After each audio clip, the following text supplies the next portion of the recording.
जब तक चोट ठीक नहीं होती हम काम पर थोड़े आ सकते हैं। हाँ, और इलाज पर पैसा खर्च अलग, और फिर आमदनी भी बंद, और कहीं कोई हाथ पैर बेकार हो गया तो बाद में काम नहीं मिलेगा। सही कहा दोस्तों। तो सोचो, एक जरा सी लापरवाही से हुई दुर्घटना कितनी मुश्किलें लेकर आती है। प्यारे मित्रों, अब जब जान गए हैं कि दुर्घटना से क्या हानियां हैं, तो चलो ये जानते हैं कि दुर्घटना होती क्यों है। साहब, ये तो ईश्वर की मर्जी है। ईश्वर की नहीं, हमारी खुद की गलती से होती है दुर्घटना। ईश्वर भी उन्हीं की मदद करता है जो अपनी मदद खुद करते हैं। सही कहा साहब। अगर हम ही कुल्हाड़ी पे पैर मारेंगे तो चोट तो लगनी ही है। दुर्घटना होने के दो मुख्य कारण होते हैं। पहला, बचाव की जानकारी का अभाव, और दूसरा है अति आत्मविश्वास। साहब, थोड़ा विस्तार से बताएं तो शायद कुछ ज्यादा समझ में आए। तो सुनो, सबसे खतरनाक है अति आत्मविश्वास। खतरों की सारी जानकारी होते हुए भी ये सोचना कि कुछ नहीं होगा, और खतरे उठाकर काम करने से ही सबसे ज्यादा दुर्घटना होती है। और इसलिए अब मैं आपको कार्य से संबंधित खतरे और उनसे जुड़ी सावधानियों के बारे में बताऊंगा। तो ध्यान से सुनिए उन बचाव के तरीकों के बारे में जिनका कार्यस्थल पर हमेशा पालन होना चाहिए। सुरक्षा प्रेरण कार्यक्रम। सुरक्षा के सामान्य नियम यानी जनरल साइट सेफ्टी रूल्स। 18 साल से कम और 60 साल से ज्यादा उम्र के लोगों को साइट के भीतर प्रवेश करने की अनुमति नहीं है। सभी लोगों को कार्य क्षेत्र में हर समय सुरक्षा हेलमेट और सुरक्षा जूते पहनना जरूरी है। अवैधानिक दवा या शराब पीना या इसके असर में रहने वाले व्यक्ति को नौकरी से बर्खास्त किया जाएगा। ऐसा करने वालों को देखने पर अपने सुपरवाइजर को सूचित करें। ऐसी कोई भी अवैधानिक दवा या शराब का सेवन कर रहे हैं जिसमें गाड़ी चलाना हो या मशीन चलाना आता हो, तो अपने सुपरवाइजर को इसकी जानकारी दीजिए। हर समय अपने काम पर ध्यान रखें। काम करते वक्त मजाक मस्ती न करें। अच्छा काम वो है जो साफ सुथरा हो, और साफ सुथरा काम सुरक्षित काम की शुरुआत है। इसलिए अपने काम के क्षेत्र में कचरे और मलबे को मत रखिए। अगर आपको ऊंचाई से डर लगता है, या आप मिर्गी, ब्लड प्रेशर या डायबिटीज के मरीज हैं, या आप भयभीत और बीमार रहते हैं, तो कभी भी ऊंचाई पर कार्य न करें। यदि आप बीमार हों तो काम पर न आएं और अपने सुपरवाइजर को उसकी रिपोर्ट करें। रोड पर चलते समय हमेशा बाईं ओर चलें और पार करते समय दोनों तरफ देख लें। बेकार चीजों को कूड़ेदान में ही डालें। कार्यस्थल पर पेशाब करना, धूम्रपान करना, दौड़ना या किसी भी वाहन के नीचे सोना सख्त मना है। काम करते वक्त मोबाइल का प्रयोग वर्जित है। किसी भी चीज को कभी ऊंचाई से न फेंके। नीचे से गुजर रहे व्यक्ति को गंभीर चोट लग सकती है। याद रहे, बिना प्रशिक्षण लिए आदमी को साइट पर काम करने की अनुमति नहीं है। अपने कपड़े, बाल और हाथ की सफाई करने के लिए कंप्रेस्ड एयर का उपयोग न करें। भार सही तरीके से उठाएं, पैरों के बल पर, न कि पीठ के बल पर। अगर सामान ज्यादा भारी हो तो मदद लें। अपने वजन पर नियंत्रण रखें। अंगों को फैलाने वाली कसरत करें। लगभग 20% दुर्घटनाएं निर्माण क्षेत्र में सामान उठाने के दौरान होती हैं। बैरिकेड क्षेत्र और जहां ऊंचाई पर काम चल रहा हो वहां प्रवेश न करें। यदि आप पावर शॉवल्स, ट्रक्स और डोजर्स के आसपास काम कर रहे हो तो सुनिश्चित कर ले कि ऑपरेटर आपको देख सके। क्रेन से काम करने के लिए बैरिकेशन करना आवश्यक है। जब मशीन चल रही हो या गति में हो तब उसमें तेल, लुब्रिकेंट या ईंधन न डालें। ऐसी कोई भी घटना जो दुर्घटना में तब्दील हो सकती थी, उस घटना को नियर मिस कहते हैं। अगर आप ऐसी कोई घटना देखें तो उसकी जानकारी तुरंत ही अपने EHS विभाग को दें। किसी भी फर्श और जमीन पे कोई भी खुली जगह को चेतावनी बोर्ड लगाकर कवर और बैरिकेशन करना चाहिए। मैनहोल, कुआं, सॉफ्ट टनल या कोई तंग जगह जहां ऑक्सीजन की कमी के कारण या ज्वलनशील गैस, जहरीली गैस रहने के कारण सांस लेने के लिए अयोग्य वातावरण हो, वहां प्रवेश ना करें। 2 चक्की वाहन पर सुरक्षा हेलमेट पहने। 4 चक्का वाहन या परिवहन वाहन को चलाते समय सीट बेल्ट लगाना आवश्यक है। सड़क सुरक्षा नियमों का पालन करें। यहाँ पर गाड़ी चलाने की गति मर्यादा 25 किलोमीटर प्रति घंटा है। अब आप बताएं, ऐसी कोई भी 4 चीजें जिनको कार्यस्थल पर नहीं करना चाहिए। सर, दौड़ना, धूम्रपान करना वहाँ पेशाब करना और किसी वाहन के नीचे सोना मना है सर। बहुत अच्छे, बिल्कुल सही। चलिए अब आगे बढ़ते हैं। व्यक्तिगत सुरक्षा उपकरण यानी पर्सनल प्रोटेक्टिव इक्विपमेंट्स। शुरू करते हैं अपने अंगों की सुरक्षा से। अपने अंगों की सुरक्षा के लिए हमें इस्तेमाल करने पड़ते हैं व्यक्तिगत सुरक्षा उपकरण। ये व्यक्तिगत सुरक्षा उपकरण वो विशेष पोशाक या कुछ उपकरण होते हैं जो उस व्यक्ति को चोट से बचाने में मदद करते हैं। ये व्यक्ति के शरीर जैसे कि नाक, कान, आंख, सिर, चेहरा, हाथ, पैर और कुछ आंतरिक अंग, क्योंकि ये मुख्यतः श्रमिक के संपूर्ण शरीर की रक्षा करने के लिए होते हैं। तो बताइए, सबसे पहले शरीर के किस अंग की सुरक्षा के बारे में बात करें? सर, आदमी का सर ही सबसे पहले आता है, तो क्यों ना उसके बारे में बताएं? हाँ बिल्कुल, सिर की सुरक्षा। सिर हमारे शरीर का एक महत्वपूर्ण अंग है। सुरक्षा हेलमेट का उपयोग किसी भी गिरती हुई चीज से सिर को बचाने के लिए अति आवश्यक है। ध्यान रखिए कि हेलमेट की पट्टी हमेशा बंधी होनी चाहिए। आंखों की सुरक्षा। आंखें हमारे शरीर का बहुत अनमोल अंश है, इसलिए चोटों से हमारी आंखों की रक्षा करना जरूरी है। आंखों की चोटों के सामान्य कारण: उड़ती चीजें, उपकरण, कण, रसायन, हानिकारक विकिरण, कोई भी संयोजन या अन्य खतरे। काम करते समय आपको अपनी आंखों को बचाना चाहिए। जहाँ पर भी आंखों से जुड़े खतरे हों, वहाँ आपको आंखों की सुरक्षा के उपकरण पहनने चाहिए। सर, जहाँ आंखों से जुड़े खतरे मौजूद हों, वहाँ कोई भी काम कर रहा हो या वहाँ से गुजर रहा हो, क्या उनको भी आंखों के सुरक्षा उपकरण पहनने चाहिए? हाँ बिल्कुल। जहाँ कहीं भी आपकी आंख में चोट का खतरा हो, वहाँ आंखों के सुरक्षा उपकरण पहनने चाहिए। आंखों से जुड़े सुरक्षा उपकरण: नॉन प्रिस्क्रिप्शन और प्रिस्क्रिप्शन सुरक्षा चश्मे, चेहरे का कवच, वेल्डिंग हेलमेट, पूरे मुंह का रेस्पिरेटर। पैरों की सुरक्षा। सुरक्षा जूतों का प्रयोग व्यावसायिक खतरों में पैरों से जुड़े खतरों को कम करता है। सुरक्षा जूते हमारे पैरों को इन खतरों से बचाते हैं। पैकेज या चीजों का गिरना, ढीली और अव्यवस्थित सतह, बिजली की सप्लाई, उपकरण आदि, घूमती वस्तुएं, लंबे पाइप आदि, पैर के स्तर पर नुकीली सामग्री, भारी सामान की ठोकर लगने से जो मुख्य रूप से निर्माण स्थानों पर मौजूद होते हैं। उसके अलावा सीमेंट या रेत के संपर्क में आने पर बचाते हैं। श्रवण सुरक्षा। कई निर्माण स्थान पर आवाज के खतरे होते हैं। ज्यादा मात्रा में आवाज हमारी सुनने की क्षमता को आगे जाके नुकसान कर सकती है। न सुनाई देने की वजह से काम पर खतरे और भी बढ़ जाते हैं। अगर आवाज कम ना हो या कंट्रोल में ना हो, जब आवाज 85 डेसिबल से ज्यादा हो, तब सही फिट होने वाले श्रवण सुरक्षा उपकरण पहनने चाहिए। 2 प्रकार के श्रवण सुरक्षा उपकरण होते हैं: ईयर प्लग, ईयर मफ। हाथ की सुरक्षा। जहां जहरीले करोसिव पदार्थ के स्पर्श में आने का, छिलने का, खरोचने का, गर्म स्थान छूने का, बिजली के झटके का खतरा हो, वहाँ सही प्रकार के दस्ताने पहनना आवश्यक है। हाथ के दस्ताने आपको इनसे सुरक्षा देते हैं, जैसे कि रसायन, घर्षण, गर्मी, कटना, छिद, हाई वोल्टेज इंसुलेटिंग। हाथों से जुड़े सुरक्षा उपकरण। किसी भी रसायन के साथ काम करते समय रसायन प्रतिरोधक दस्ताने अवश्य पहने। सामान को उठाते समय हमें कॉटन के दस्ताने पहनना आवश्यक है। श्वसन सुरक्षा। साइट पर मौजूद धूल, मिट्टी यानी कि सीमेंट, लकड़ी, रेत, धुआं आदि की वजह से हमारी सांस की नली को नुकसान हो सकता है।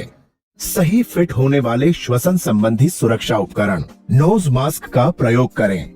श्वसन उपकरण के प्रकार: पेपर और कपड़े के डिस्पोजेबल नोज मास्क। ऊंचाई से गिरने से बचने के लिए सुरक्षा उपकरण।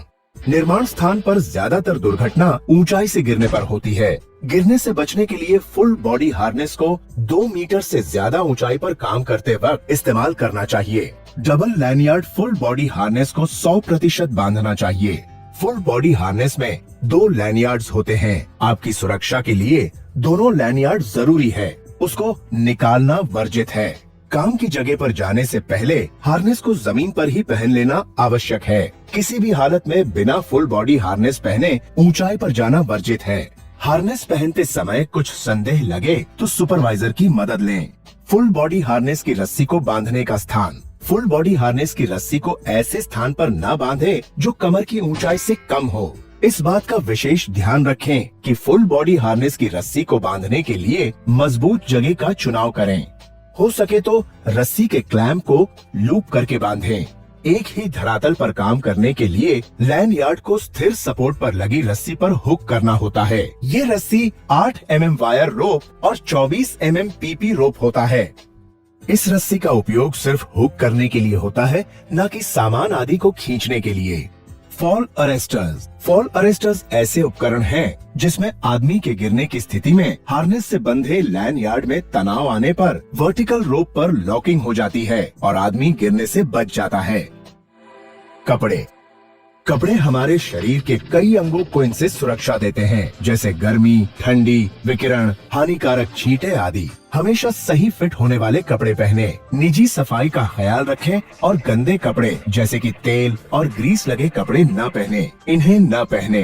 खराब या फटे दस्ताने, ढीले कपड़े, अंगूठी, घड़ी या कोई और आभूषण, क्योंकि इनका चलती मशीन में फंस जाने का खतरा होता है। इसी कारण खुले लंबे बाल भी न रखें। तो मित्रों, अब जब आप सब लोगों ने सुरक्षा उपकरणों के बारे में जानकारी ले ली है, तो मेरे कुछ सवालों का जवाब देने की कोशिश करें। सबसे पहले इस तस्वीर को ध्यान से देखकर बताएं कि इसमें क्या गलत है। हाँ, तुम बताओ। सर, इस आदमी ने हेलमेट तो पहना हुआ है, मगर इसने हेलमेट की चिन स्ट्रिप नहीं लगा रखी है। बिल्कुल सही। चलिए दूसरी तस्वीर देखिए और बताइए कि इन दोनों में से कौन सी सही है। हाँ, तुम बताओ। सर, इसने अपनी हार्नेस के लैंडयार्ड को जहाँ बांधा है, वो स्थान उसकी कमर से नीचे है। उसको कमर से ऊपर होना चाहिए। बहुत अच्छे दोस्तों। चलिए अब आगे बढ़ते हैं। खुदाई सुरक्षा यानी एक्सकवेशन सेफ्टी। मित्रों, खुदाई का काम एक जटिल प्रक्रिया है और इसको सावधानी से करना चाहिए। खुदाई की प्रक्रिया के 2 महत्वपूर्ण हिस्से होते हैं। पहला, खुदाई शुरू करने से पहले की सुरक्षा तैयारी। हम सभी जानते हैं कि जमीन के अंदर बहुत सी यूटिलिटीज हैं, जैसे कि बिजली के केबल, पानी की पाइपलाइन, गैस की पाइपलाइन, गंदे पानी की पाइपलाइन, अन्य संचार के केबल्स। खुदाई से पहले ये जानना जरूरी है कि जमीन के अंदर क्या है, और अगर है तो उन्हें खुदाई से पहले सही तरह से अलग अलग कर देना चाहिए। खुदाई शुरू करने से पहले अपने सुपरवाइजर से खुदाई के क्षेत्र के लिए आवश्यक वर्क परमिट लें। ऐसा करने से पता चलेगा कि जमीन के नीचे क्या यूटिलिटीज हैं। सुपरवाइजर को ये परमिट उस कार्य क्षेत्र के प्रभारी से लेना आवश्यक होगा। इसके बाद ही खुदाई का काम शुरू करने की अनुमति होगी। वर्क परमिट के आधार पर आपके सुपरवाइजर आपको बताएंगे कि कौन सी सावधानियां आपको लेनी चाहिए, जिसे कि स्थिति अनुसार एक या अधिक निम्नलिखित सावधानियों में से चुनकर काम में लाई जाएगी। ए, मार्कर्स और ड्राइंग्स को इस्तेमाल करते हुए व्यक्तिगत यूटिलिटीज के स्थान। बी, अत्याधुनिक उपकरण जैसे केबल अवॉइडेंस टूल का इस्तेमाल करते हुए यूटिलिटीज के स्थान। सी, यूटिलिटीज की स्थिति की जांच करने के लिए ट्रायल पिट्स बनाना। डी, सेवाओं को अलग करना। खुदाई शुरू करने से पहले सुनिश्चित करें कि इन मुद्दों का प्रबंध हो, जैसे कि जमीन के नीचे की और ऊंचाई की उपयोगिताएं और उनके स्थान, स्लोपिंग और शोरिंग की आवश्यकताएं, तंग स्थान की जरूरतें, मशीन स्थापन, आवागमन की सुविधाएं, निरीक्षण के मापदंड, रद्दी स्थापन, बिजली के तार जमीन के अंदर और ऊपर और अन्य खतरे। अगर चट्टान या पथरीली जमीन में विस्फोट करने की जरूरत हो तो सिर्फ सही लाइसेंसधारी ब्लास्टर की देखरेख में ही ये काम होना चाहिए। काम से जुड़े सभी लोगों को उपयुक्त बातों की पूरी जानकारी ट्रेनिंग देकर दें। ये उन्हें जानना जरूरी है। दूसरा, खुदाई करते वक्त सुरक्षा के नियम। खुदाई के सभी खुले किनारों से कम 1 मीटर की दूरी पर घेरा या बैरिकेशन लगाएं और प्रत्येक दिन जांच लें कि वे सही ढंग से लगे हुए हैं। आने जाने के लिए सीढ़ी लगाएं। ध्यान रखें कि लकड़ी या बैम्बू की सीढ़ी का इस्तेमाल वर्जित है। निकाली गई मिट्टी और मलबे को किनारे से कम 1.5 मीटर दूर रखना चाहिए और अगर गड्ढा ज्यादा गहरा हो तो गड्ढे की गहराई जितनी दूरी पर मलबे को रखें। कड़े पत्थर के अलावा मिट्टी के ढेर को सही कोण में रखें। हर तरह की मिट्टी के लिए सही तिरछापन, सीढ़ी नुमा कटाई, शोरिंग का इंतजाम करें। खुदाई के किनारों के पास गाड़ी न चलाएं, क्योंकि इससे मिट्टी धंसने का और किनारों की मिट्टी में दरार पैदा होने का खतरा हो सकता है। सुनिश्चित करें कि मिट्टी को सरकने से रोकने के लिए खूंटे गाड़े जाएं। तेज वर्षा और बाढ़ आने के बाद खुदाई के स्थान पर बिना निरीक्षण और अनुमति के बगैर गड्ढे में प्रवेश न करें। खुदाई के दौरान पावर लाइन के स्पर्श से बचने के लिए अवरोधक लगे टूल और उपकरण का इस्तेमाल करें। ब्लास्टिंग के दौरान असर में आने वाले क्षेत्र की घेराबंदी करके सुरक्षा संकेत के बोर्ड लगाएं। वर्क परमिट में लिखे होने के बावजूद अगर आपको कोई यूटिलिटीज के अंदर रहने का आभास मिले तो तुरंत अपने सुपरवाइजर को खबर करें और काम बंद कर दें। चलिए दोस्तों, अब ध्यान से देखिए और बताइए इस तस्वीर में क्या क्या गलत दिखता है।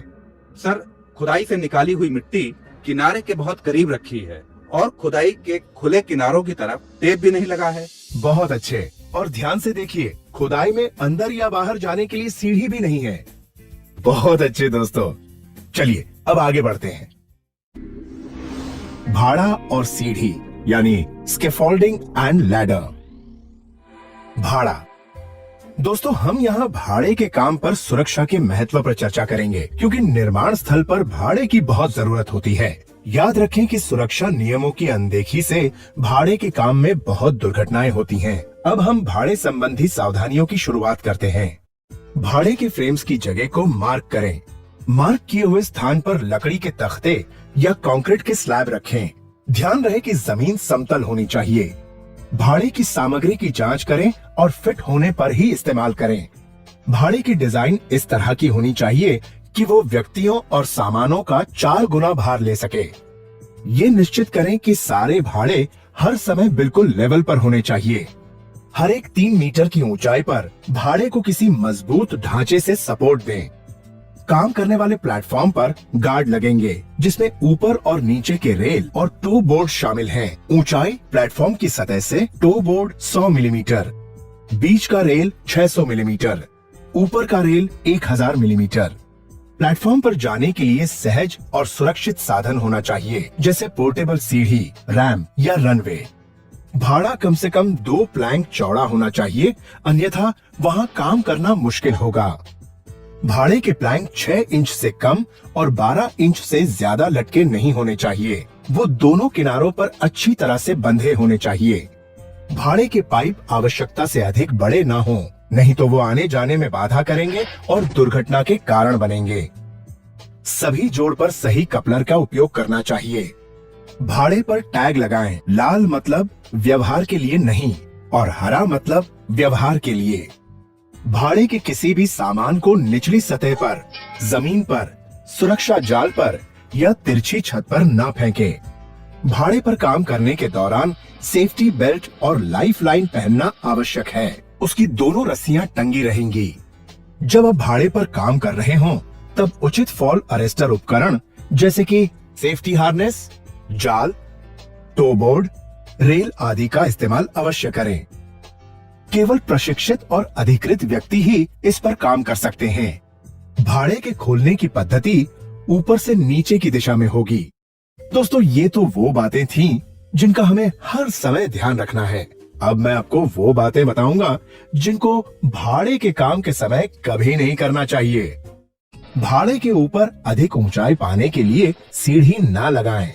खाली ड्रम या पीपे का उपयोग भाड़े के रूप में या भाड़ा बनाने के सहारे के रूप में नहीं करना चाहिए। अधिक गांठ वाले तख्ते इस्तेमाल न करें, वो कमजोर हो सकते हैं। सीढ़ियाँ।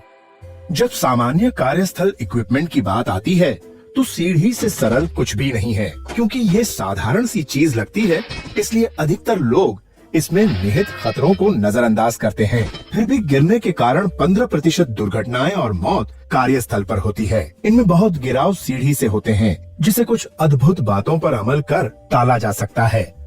काम में लाने से पहले सुनिश्चित करें कि लैडर या स्टेप लैडर सुरक्षित हालत में है, जिसके लिए निम्नलिखित जांच करें। न दिखने वाली खराबियों की जांच करें, जैसे मुड़ना, झुकना, फट जाना, पार्ट्स का ढीला हो जाना, काफी घिस जाना आदि।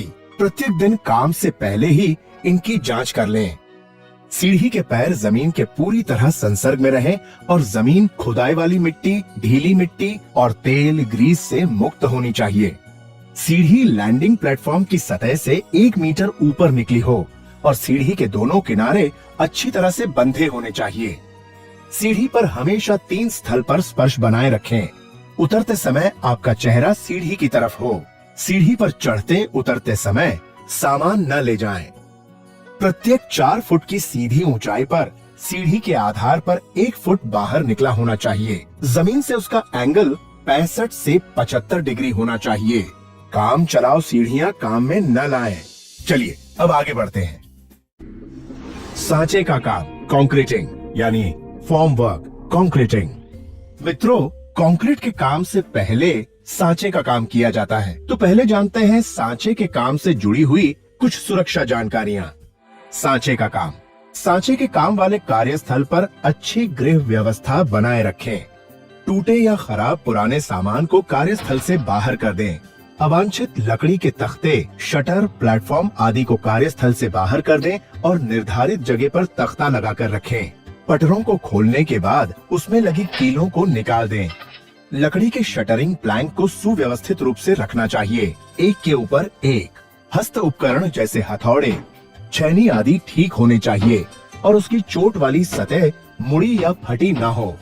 ऊंचाई वाले सांचे तक पहुंचने के लिए सही रास्ता लगाएं। शटरिंग के सपोर्ट को बगल से ब्रेसिंग लगाएं और कंक्रीटिंग करने से पहले इसकी जांच कर लें।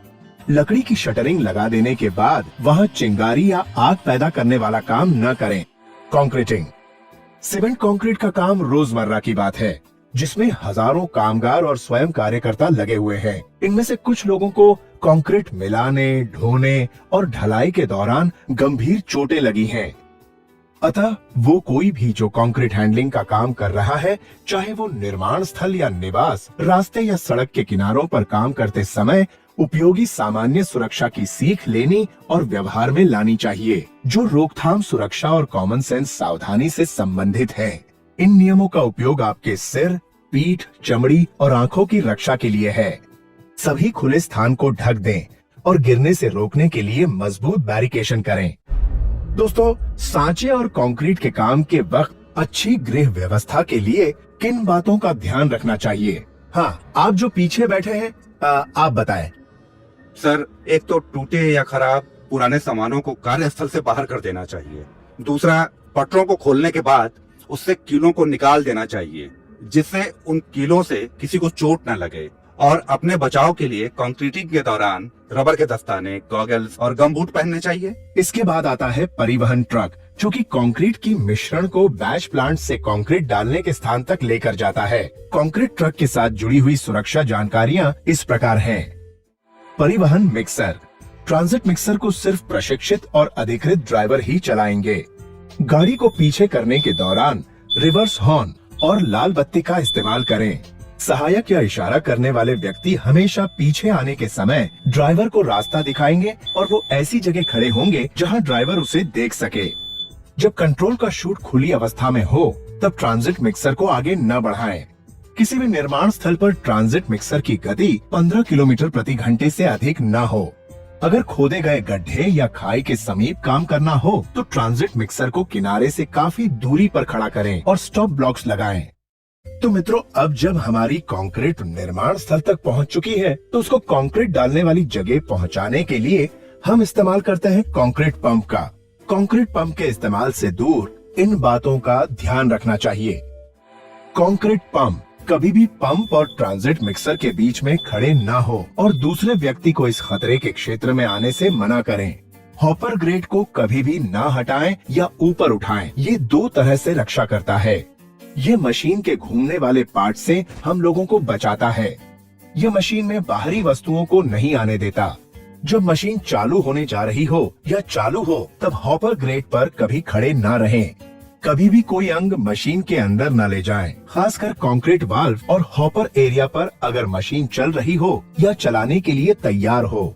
जब तक आप योग्य और कुशल पंप ऑपरेटर ना हो और जब तक पंप ऑपरेटर ने हस्ताक्षर न कर दिया हो, तब तक पंप को ऑपरेट न करें।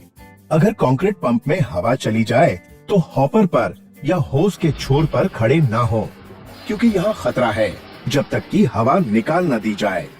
इमरजेंसी स्टॉप बटन को अपने समीप रखें, जिससे पंप में हवा चली जाने पर आप जल्दी से स्टॉप बटन दबा सकें। कंक्रीट पंप से कंक्रीट को स्थान पर दो तरह से भेजा जाता है। अगर कंक्रीट डालने का स्थान नीचे ही है तो कंक्रीट पाइप का इस्तेमाल करते हैं। इसके इस्तेमाल के समय कुछ बातों का विशेष ध्यान रखना चाहिए। पाइपलाइन द्वारा कंक्रीट को ले जाना। कमर को मोड़ते हुए कंक्रीट पाइपलाइन को न उठाएं। इससे बाद में कमर और पीठ का दर्द हो सकता है। हाथ द्वारा पाइप को उठाने का सही तरीका ये है कि आप अपने टहनों को मुड़ते हुए और पीठ को सीधा रखते हुए उठाएं। हाई प्रेशर पर चलते हुए पाइपलाइन पर कभी भी न खड़े हों, न बैठें, न कभी हाथ से लगाकर बदन के समीप लाएं, क्योंकि पाइप फटकर आपको बुरी तरह घायल कर सकता है। दबाव से भरे पाइपलाइन को कभी ना खोलें जब तक ऑपरेटर पंप को उल्टा न चला ले और वो कहे कि अब पाइपलाइन को खोलना सुरक्षित है। अगर पाइपलाइन को कंप्रेस्ड एयर से साफ किया जा रहा हो तो डिस्चार्ज एरिया के नजदीक खड़े ना हों। हमेशा सफाई के लिए बॉल कैचर का इस्तेमाल करें। कंक्रीट पाइपलाइन को भाड़े के टावर से सपोर्ट न दें। कंक्रीट के पाइपलाइन को मजबूत सपोर्ट दें। जहां मोड़ आए वहां अलग से सपोर्ट दें, जिससे कि पाइप में हलचल ना हो। रुकावट को साफ करने के लिए कभी भी कंप्रेस्ड एयर का इस्तेमाल न करें। कंक्रीट पाइप को सुरक्षित करने के लिए बाइंडिंग वायर्स का इस्तेमाल न करें। उचित क्लैंप वेजेस का प्रयोग करें। अगर कंक्रीट करने का स्थान ऊंचाई पर है तो बूम प्लेसर की मदद से कंक्रीट को ऊंचाई पर पहुंचाया जाता है। इसके इस्तेमाल के समय जिन बातों का विशेष ध्यान रखना चाहिए वो है बूम प्लेसर द्वारा कंक्रीट की पंपिंग। संचार के लिए वॉकी टॉकी या साफ और संक्षिप्त में दिए गए हस्त सिग्नल का प्रयोग करें। बूम पंप के इर्द गिर्द साफ स्थान और वातावरण हो, जैसे कि वहां ऊपर लगे बिजली के केबल, पेड़ की शाखाएं आदि न हो, जहां बूम का परिचालन होगा। कभी भी होस और स्ट्रक्चर के बीच में न आए, क्योंकि वहां बूम से कुचले जाने की आशंका है। होस पर पकड़ न आने दें। पंप में इतना पावर होता है कि वो होस को सीधा कर देगा, तोड़ देगा और उससे लोगों को चोट लग सकती है। उस जगह पर रुकावट हो जाने से वहां और होस में अधिकतम कंक्रीट दबाव पैदा होता है। होस पाइप को चलाने के समय पीछे की ओर न चलें। क्या आप में से कोई मुझे ये बता सकता है कि अगर कंक्रीट पंप के हॉपर में लगे ग्रेट को हटाकर उसे चलाएं तो उससे क्या खतरे हो सकते हैं? सर, हॉपर पे लगा ग्रेट हमारी दो तरह से रक्षा करता है। एक तो वो हमारे अंगों को मशीन के घूमते हुए हिस्सों से बचाता है। दूसरा, वो मशीन में तेजी से जाते हुए कंक्रीट को बाहर आने से रोकता है। बिल्कुल सही। चलिए अब आगे बढ़ते हैं। बिजली से सुरक्षा यानी इलेक्ट्रिकल सेफ्टी। बिजली की सुरक्षा से संबंधित दुर्घटना की रोकथाम के लिए बचने के उपाय जरूरी हैं, क्योंकि जहां पर भी बिजली की ऊर्जा मौजूद है वहां बिजली के झटके के कारण चोट या मृत्यु की संभावनाएं हो सकती हैं। इसलिए ये जरूरी है कि बिजली और व्यक्ति के बीच सीधे संपर्क को रोकने के लिए पर्याप्त सुरक्षा अपनाई जाए। तो बात करते हैं बिजली और बिजली से चलने वाले उपकरणों के उपयोग से जुड़े हुए कुछ सुरक्षा के नियमों की। Construction power supply. धातु वाले डिस्ट्रीब्यूशन बोर्ड यानी डीबी ही लगाएं, जिसमें वर्षा के बचाव के लिए हुड कवर लगे हों। डीबी या सब डीबी की मजबूत अर्थिंग करें। 30 मिली एम्पियर की सेटिंग के साथ ELCB या RCCB के द्वारा ही पावर सप्लाई करें। बिजली के मेन पैनल पर रबर की चटाई और अग्निशामक की व्यवस्था करें। बिजली के शेड में कोई विश्राम न करें। क्षति से बचने और पैर में अटकने से बचने के लिए बिजली LT-HT के केबल को जमीन के अंदर या ऊंचाई पर ले जाएं। पावर लाइन के नजदीक कभी भी धातु की सीढ़ी या कोई सामान आने न दें। वर्षा से भीगे या पानी में पड़े पावर केबल का इस्तेमाल न करें। जोड़ी गई बिजली के केबल के इस्तेमाल से बचें। यह ध्यान रखें कि केबल का जोड़ सही तरीके से इंसुलेटेड हो। कभी भी तार को खींचते हुए पावर से डिस्कनेक्ट न करें। प्लग को सॉकेट से खींचते हुए डिस्कनेक्ट करें। पावर देने के लिए 3 पिन वाला औद्योगिक प्लग टॉप लगाएं। खुले तारों से बोर्ड से सप्लाई न लें। केबल या उपकरण पर कोई काम करने से पहले पावर सप्लाई को साफ वाट पर अलग कर दें। बिजली के सारे उपकरण एवं मशीनें जैसे welding machine, motor, bench, pump आदि की दोहरी अर्थिंग करें। किसी भी मशीन का मेंटेनेंस करने से पहले पावर सप्लाई को बंद करके लॉकआउट टैगआउट का प्रयोग करें। घूमने वाले पार्ट पर गार्ड होने चाहिए। मशीन के नजदीक ढीले कपड़े न पहने। आग बुझाने से पहले उस मशीन की पावर सप्लाई बंद करने के बाद आग को बुझाएं। सभी पोर्टेबल हस्त उपकरण में 3 पिन और 3 कोर केबल वाला कनेक्शन लगाएं। बारिश के दौरान खुले स्थान में पोर्टेबल पावर उपकरण न चलाएं। हाथ के लैंप में धातु वाले गार्ड और 24 वोल्ट की सप्लाई हो। पावर की ऑन पोजीशन में कभी भी हैलोजन लैंप को स्थानांतर न करें। किसी भी स्थिति में ऑपरेटर को इलेक्ट्रिकल कनेक्शन से छेड़छाड़ नहीं करनी चाहिए। केवल समर्थ और अधिकृत इलेक्ट्रिशियन ही बिजली की सप्लाई देंगे। अलग पहचान के लिए वे लाल रंग का हेलमेट पहने। दोस्तों, क्या आप में से कोई मुझे बिजली के तारों के उपयोग से जुड़ी कोई भी 2 महत्वपूर्ण बातें बता सकता है? सर, एक तो इस बात का ध्यान रखना चाहिए कि जोड़ी गई बिजली की केबल का इस्तेमाल से बचना चाहिए और ध्यान रखना चाहिए कि केबल का जोड़ सही तरीके से इंसुलेटेड हो। दूसरा, वर्षा से भीगे या पानी में पड़े पावर केबल का इस्तेमाल ना करें। और तीसरा, पावर लाइन के नजदीक कभी भी धातु की सीढ़ी या कोई सामान ना आने दें। बिल्कुल सही। चलिए अब आगे बढ़ते हैं। सर, सामान और मशीन यानी प्लांट एंड मशीनरी। मशीनें कार्यस्थल का एक मजबूत अंग होती हैं और मशीनों के साथ काम करते वक्त हमें कुछ खास बातों पर ध्यान देना आवश्यक होता है। जैसे उपकरणों को काम में लाने से पहले उन्हें तीसरे पक्ष के अधिकृत व्यक्ति द्वारा कार्य योग्यता का सर्टिफिकेट प्राप्त करें। सामान उठाने वाले सारे उपकरण पर पहचान नंबर, कार्यक्षमता मार्क होनी चाहिए, जिससे उसे संबंधित टेस्ट सर्टिफिकेट के साथ मिलाकर जांच की जा सके। सामान उठाने वाले उपकरणों, जिसमें ठेकेदार के उपकरण भी शामिल हैं, उनके साथ संबंधित बनाने वाली कंपनी का टेस्ट सर्टिफिकेट और उसके ऑपरेशन मैनुअल उपलब्ध रहने चाहिए। भार उठाने वाले सारे उपकरण सर्टिफिकेट की निर्धारित सीमा के बाद इस्तेमाल न किए जाएं। महत्वपूर्ण जगहों पर सुरक्षा के साइन बोर्ड, पोस्टर आदि दर्शाए जाएं, जैसे लटकते सामान के नीचे न रहे आदि। सभी सुरक्षा गार्ड लगे रहें। सुरक्षा के सभी उपकरण और बचाव साधन को हटाना, बदलना, खोलना, निरस्त करना या छेड़छाड़ करना मना है। सभी गाड़ियों में पीछे मुड़ने पर बजने वाला हॉर्न लगा रहना आवश्यक है और गति सीमा 25 किलोमीटर प्रति घंटा रहे। गाड़ी के ड्राइवर सही लाइसेंस धारक हों और गाड़ी चलाने के समय मोबाइल फोन का इस्तेमाल न करें। हाँ तो भाइयों, अगर आपके दिमाग में कोई प्रश्न है तो आप पूछ सकते हैं। सर, अगर सामान उठाने वाले पर परीक्षण टैग न लगा हो तो क्या करना चाहिए? अगर आपके हाथ में ऐसे उपकरण आए जिस पर प्रशिक्षण टैग न हो तो आपको इसकी जानकारी अपने सुपरवाइजर को देनी चाहिए और उस उपकरण का इस्तेमाल नहीं करना चाहिए। ठीक है सर। चलिए अब आगे बढ़ते हैं। फैब्रिकेशन यार्ड में सुरक्षा यानी फैब्रिकेशन यार्ड सेफ्टी। दोस्तों, अब हम बात करते हैं फैब्रिकेशन यार्ड में काम करने के दौरान याद रखने वाली कुछ सुरक्षा से जुड़ी हुई बातों की। यार्ड में सभी लोग सुरक्षा जूते और हेलमेट पहने। यार्ड में अच्छी गृह व्यवस्था बनाए रखें। गृह व्यवस्था मतलब प्रत्येक चीज के लिए जगह और प्रत्येक चीज अपनी जगह पे हर समय होनी चाहिए। गृह व्यवस्था महत्वपूर्ण और योग्य होनी चाहिए क्योंकि वो सामान, सामग्री और औजार ढूंढने के लिए समय कम करता है। जब सारी चीजें सुव्यवस्थित क्रमबद्ध होती हैं, तो जगह बच जाती है। आने जाने का रास्ता और कार्य क्षेत्रों में उन आवश्यक निरर्थक सामग्री दूर करने से क्षतियां या चोटें टाली जा सकती हैं। जॉब साइट में हर एक कार्यस्थल पर सुरक्षित रास्ता प्रदान करना चाहिए। साइट में अलग से स्क्रैप यार्ड के लिए स्थान नियुक्त करना चाहिए। साइट की सड़कें अर्थात रास्ते क्रमबद्ध सामग्री द्वारा साफ होनी चाहिए, जिसकी वजह से वाहनों की आवन जावन सुरक्षित और स्वतंत्र हो सके। भारी सामग्री के रखने के दौरान फिसलना, गिरना और घूमने जैसे खतरे का ध्यान रखना चाहिए। प्लेटफॉर्म और वॉकवेज को ऑयल, ग्रीस या स्लिपरी स्लिपेज की जगहों से मुक्त रखना चाहिए। वेल्डिंग केबल्स, पावर केबल्स को सही रास्ते से ले जाया जाए, जिससे कि वे वाहन द्वारा न कुचल दिए जाए। गैंट्री रेल्स के दोनों तरफ 1 मीटर की कम से कम दूरी तक कोई सामान न रखा जाए। डीबी, पैनल्स, स्विचेस आदि तक पहुंचने के रास्ते साफ रखें। अग्निशामक ऐसी जगह पर रखे जाएं, जहां से वे सुविधा पूर्वक इस्तेमाल किए जा सकें। अब हम बात करेंगे ग्राइंडिंग सुरक्षा के बारे में। जब नया ग्राइंडिंग व्हील लगाया जाए, वो कम से कम 1 मिनट तक चलाया जाना चाहिए।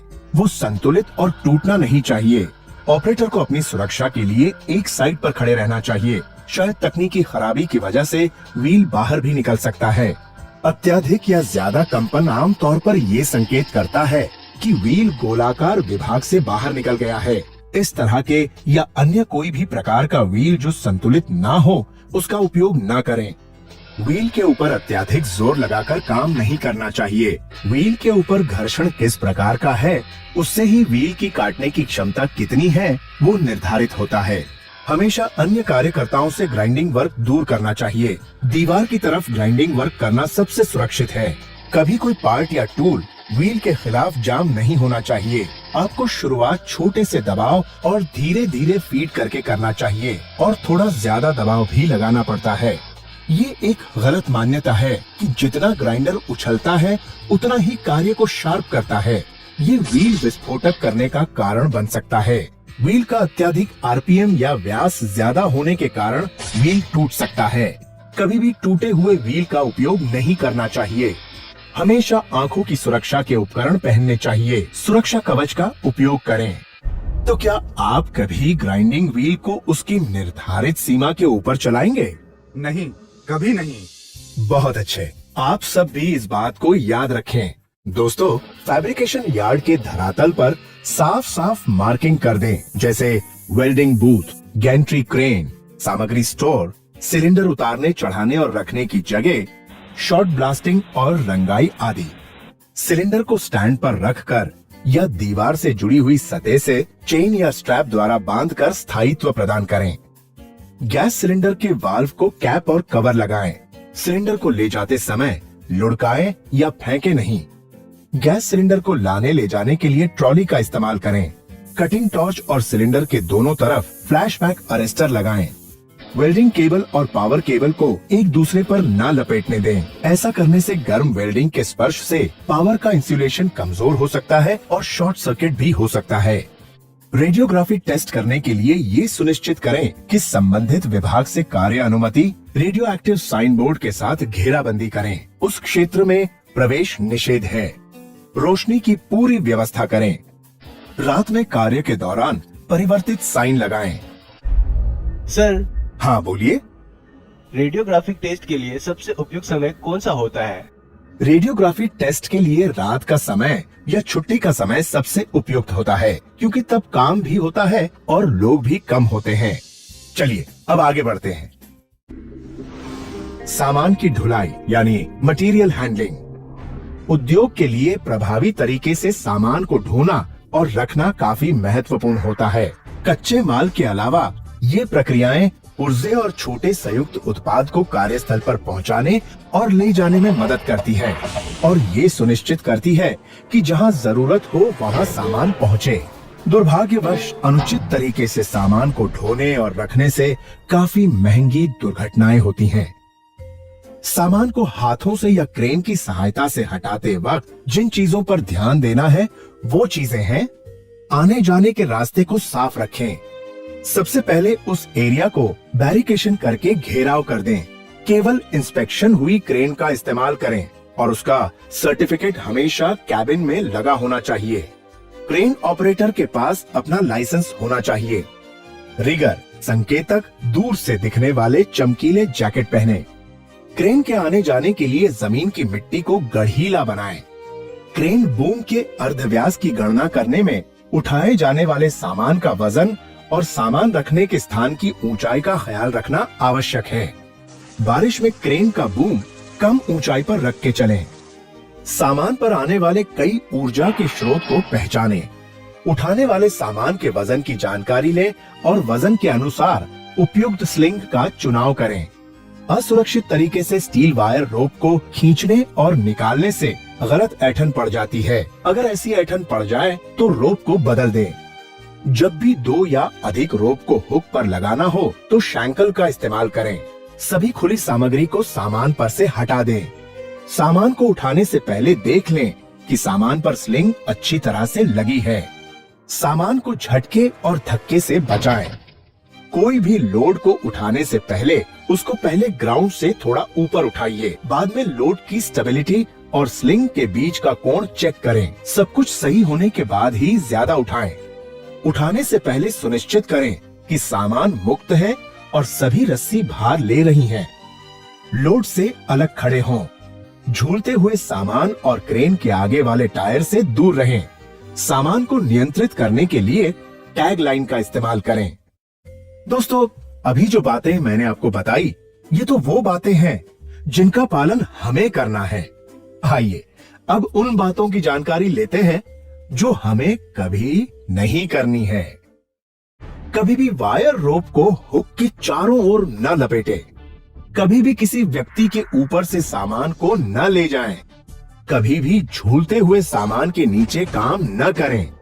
किसी भी लटकते हुए या झूलते हुए भार के नीचे अपना हाथ न रखें। जब क्रेन या हॉइस्ट को देखने वाला न हो, तब कभी भी सामान को झूलते हुए न छोड़ दें। सामान के नीचे से जब स्लिंग को बाहर निकाला जा रहा है, तो अपने आप को स्लिंग से दूर रखें।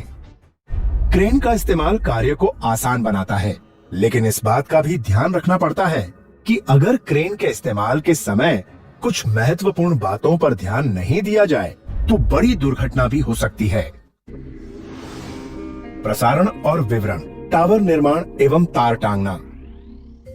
इस कार्य के दो मुख्य हिस्से होते हैं। पहला है टावर का निर्माण और दूसरा है टावर पर तार लगाना। इन दोनों ही कामों में अत्यधिक सावधानी की जरूरत होती है। आइए बात करते हैं टावर निर्माण की। टावर निर्माण केवल अनुभवी लोगों की टीम को काम करना चाहिए। सुनिश्चित करें कि टावर निर्माण के दौरान ऊंचाई पर काम कर रहे कामगार बीमारियों से मुक्त हों। निर्माण के सभी समय अनुभवी एवं सक्षम सुपरवाइजर तैनात रहे। कामगारों के वाहन के लिए ट्रैक्टर का इस्तेमाल न करें। निर्माण स्थल पर सभी कामगार एवं सुपरवाइजर सेफ्टी हेलमेट पहने और चिन स्ट्रैप भी लगाएं। टावर पर कार्यरत कामगार दोहरी रस्सी वाले पूरे बदन वाले सेफ्टी बेल्ट तथा मचान पर टांगने वाले हुक का इस्तेमाल करें।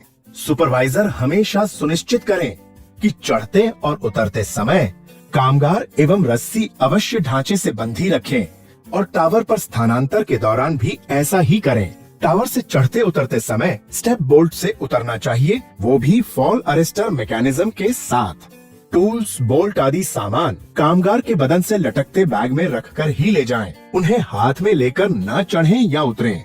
डेरिक तथा अन्य सामान ढोने वाले उपकरण जैसे वायर रोप, पीपी रोप, डी शैकल, पुली आदि काम में लाने से पहले प्रतिदिन जांच की जाए। निर्माण कार्य में सिर्फ टेस्ट किए हुए टूल्स जिनका सही सर्टिफिकेट हासिल हो, वही इस्तेमाल किए जाएं। टावर का निर्माण सिलसिलेवार ढंग से हो। ऊपर के भाग का कार्य तब तक शुरू न किया जाए जब तक कि नीचे वाली सतह के सारे सदस्य और ब्रेसिंग पूरी तरह न लग गए हों और सभी बांधने वाले नट बोल्ट अच्छी तरह न कस दिए गए हों। डेरिक में 3 गाई रोप बंधे हों जिसमें कोई जोड़ न रहे। निर्माण के दौरान लगाए गए गाई का लंगर मजबूत खंबे से लगा हो। जैसे स्टील की खंती से एक लंगर सिर्फ एक ही गाई को सपोर्ट दे। क्षितिज एवं गाई रोप के बीच का कोना अधिकतम 45 डिग्री हो। प्रधान पांव के सदस्य लगे हुए स्टेप बोल्ट के द्वारा उठाए जाएं और पूरी तरह कस दिए जाएं। रस्सी या स्लिंग को टावर से बांधने में नर्म बोरे आदि की पैकिंग लगाएं। लटकते लोड के नीचे किसी कामगार को न खड़े रहने दें। दोस्तों, अब आप ध्यान से इस तस्वीर को देखें और बताएं कि इस कामगार ने जो सुरक्षा बेल्ट पहन रखी है, क्या वो ठीक है? हाँ, आप बताएं। सर, इस कामगार ने एक रस्सी वाली सेफ्टी बेल्ट पहना है, जो कि गलत है। इसको दोहरी रस्सी वाली पूरे बदन की सेफ्टी हार्नेस पहनना चाहिए। शाबाश, मगर क्यों? टावर पर जब हमें अपनी जगह बदलनी हो, तो हम पहली रस्सी को खोले बिना दूसरी रस्सी को पहले नई जगह बांध देते हैं, फिर पहली रस्सी को खोलकर जगह बदल देते हैं। इससे हम पक्का कर लेते हैं कि हम किसी भी वक्त बिना बंधे नहीं रहते। बहुत अच्छे, आप सब भी इस बात को याद रखें। तार टांगना। दोस्तों, टावर के बन जाने के बाद का मुख्य काम होता है तार लगाना। इस कार्य को करते वक्त कुछ सावधानियां बरतना जरूरी है। उनमें से कुछ मुख्य बातें जो याद रखना जरूरी है, वो इस प्रकार है। गाई का कोना जमीन से 45 डिग्री से ज्यादा न हो। पीछे का स्टे मजबूत स्टील रोप का हो। निर्माणाधीन लाइन के समांतर अगर कोई सक्रिय पावर लाइन जाती है, तो उससे कंडक्टर पर इंडक्शन असर हो सकता है, जिसे निष्क्रिय करने के लिए सेक्शन के दोनों छोरों पर तथा बीच में भी कुछ स्थानों पर अर्थिंग लगाएं। तनाव देते समय फिटर लोग टावर बॉडी के अंदर रहें तथा उन्हें क्रॉस आर्म पर खड़ा न रहने दिया जाए। तनाव देने वाले और तार खींचने वाले तथा सुपरवाइजर के बीच संवाद के लिए वॉकी टॉकी का उपयोग करें। खतरनाक मौसम में काम बंद रखें। अलग अलग प्राधिकार जैसे हाईवे, रेलवे, वन विभाग आदि से आवश्यक मंजूरी लेना चाहिए। अगर किसी वर्तमान सक्रिय पावर लाइन को पार करना हो तो पावर लाइन को निष्क्रिय कराएं और कार्य अनुमति वर्क परमिट अवश्य लें। बिजली के इंडक्शन असर की जांच के लिए मल्टी टेस्टर का भी उपयोग करें। नींव के गड्ढे जो हस्त औजार और मनुष्य के द्वारा की गई हो और जिनकी चौड़ाई गहराई 2 मीटर बाय 2 मीटर हो। कंक्रीटिंग खत्म होने के बाद नींव के गड्ढे को बिना देखभाल ना छोड़ें। इसके चारों ओर घेराबंदी करें या इसे चित्र में दिखाए गए तरीके से ढकें। मस्तूल को सावधानी पूर्वक BFR क्रेन का इस्तेमाल करते हुए खड़ा करें। खड़ा करने के बाद तुरंत इसका जमीन से बंधन लगाएं, जिससे ये सुरक्षित हो जाए कि मस्तूल मजबूती से तेज हवा चलने पर भी स्थिर रहे। किसी सुयोग्य एवं अधिकृत व्यक्ति के मार्गदर्शन में ही तार के खींचने का काम किया जाए। खींचे हुए तार में बांधकर पूरे बदन वाले सुरक्षा बेल्ट का इस्तेमाल करें।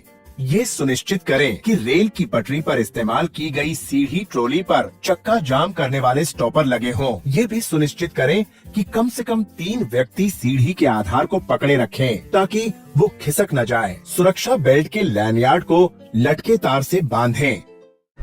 तो अब इस जानकारी के बाद आप ये तो अवश्य ही बता पाएंगे कि अगर हमें काम के दौरान किसी सक्रिय पावर लाइन को पार करना है तो हमें क्या सावधानियां बरतनी चाहिए। सर, ऐसा करने से पहले हमें वर्क परमिट अवश्य लेना चाहिए। वर्क परमिट लेने की प्रक्रिया इस बात को पक्का कर देती है कि कार्य से पहले पावर लाइन निष्क्रिय कर दी जाएगी और मल्टी टेस्टर से बंद लाइन के इंडक्शन असर की भी जांच हो जाएगी, तभी वर्क परमिट मिलेगा। बिल्कुल सही। याद रखें कि वर्क परमिट हमारी सुरक्षा के लिए है, इसको वजन ना समझें। चलिए अब आगे बढ़ते हैं। रेलवे। दोस्तों, निर्माण कार्य से जुड़े सभी कार्य की सुरक्षा जानकारी हमने ली। आइए अब हम रेल विभाग से संबंधित कार्य की सुरक्षा जानकारी लेते हैं। रेलवे विभाग से सभी प्रकार के काम को करने के लिए कार्य अनुमति प्राप्त करें। रेलगाड़ी के ड्राइवर को सावधान करने के लिए कार्य क्षेत्र के दोनों तरफ लाल झंडा लगाएं।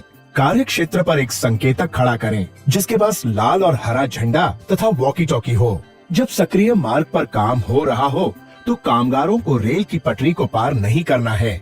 ये बात प्रत्येक दिन टूल बॉक्स की बातचीत में बताई जानी चाहिए। ब्रैकेट को लगाने के लिए जब मस्तूल पर चढ़ना हो तो सीढ़ी का इस्तेमाल करें। मस्तूल पर जब काम करना हो तो अपने सेफ्टी बेल्ट की रस्सी को मस्तूल